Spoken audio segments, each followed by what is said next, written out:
Okay. So in Photoshop, the big thing that we were running into yesterday is make sure when you guys are designing it, make sure it's inches, 15 by 15. Resolution right now is 72 pixels.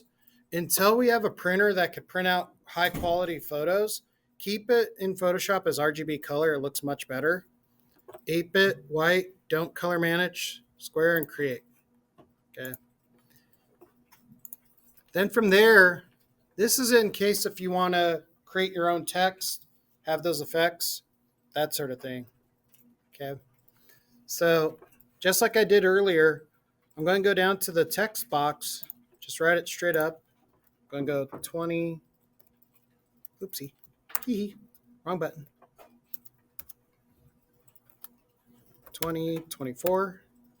Control T. Or just Control. Make it bigger. Boop. Then I could also drop it underneath, which is cool.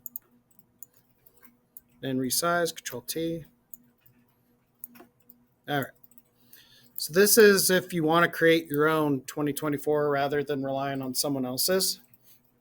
So the big thing too, I showed the earlier kiddos this, but you could add effects to a type layer real easy just by double clicking it. Put in a little stroke on it. That gives you your border. I keep my stroke roughly around 10. You could also make it smaller if you want or bigger. So I'm going to keep mine roughly around 10. Okay. Then I press OK. That's cool. Now the problem is with the magic wand tool, if I select it, I can't delete the interior. It'll say something like that. Could not do that because it's a type layer basically. I also want to make sure contagious is on, so then it keeps it contained within the shape. Yesterday, a lot of people had that off, and when they were selecting the white, it would select all the white. So make sure that's selected. Anti-alias. So from there, before I do anything, I'm going to right-click it. And when I right-click on the layer, we haven't really played with it yet, rasterize type. When it rasterizes it, it's like vector filing it in Illustrator. It makes it so then the line is defined, okay? That's the technical term, if you will. So rasterizing it makes it so then it goes from a type layer to a photo layer. So I'm going to rasterize it. Now, if you notice, I could do that, but it deletes everything. Control Z. So there's a ton of quick keys to get what you want, by the way, but this is the easy way that I do on the fly.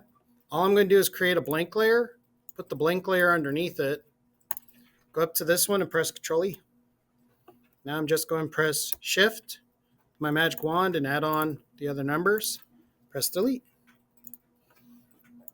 Just be mindful that the background is also transparent around it. So whatever my subject matter is, I did baseball earlier, do wrestling. Hee. Tools, size, large.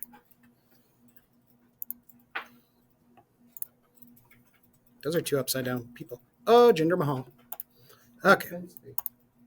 Yep. Notice it's web filed. This is actually happening a lot more than we want to admit. So I'm going to right click it, copy image, go in here, press Control V, Control T, resize it to subjects.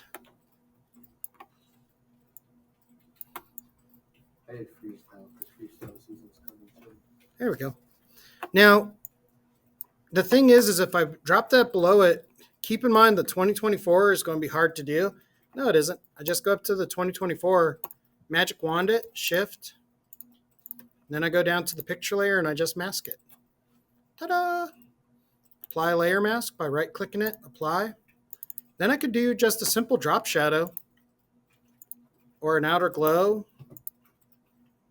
inner glow, inner shadow. Down I'm really going to play with. Ooh, there we go. Just give it something because you still want to set yours apart from everyone else's. I know 2024 is pretty straightforward this week because counseling's still shifting everything, but give it that time and energy to really make it a good piece. Then I'm going to go layer, flatten image, and file save as on your computer. Desktop, make sure it's PNG. A lot of them are doing Photoshop as the default. Make sure it's PNG. Put your name and whatever the title is, wrestling. Save. Ta-da! Cool. All right.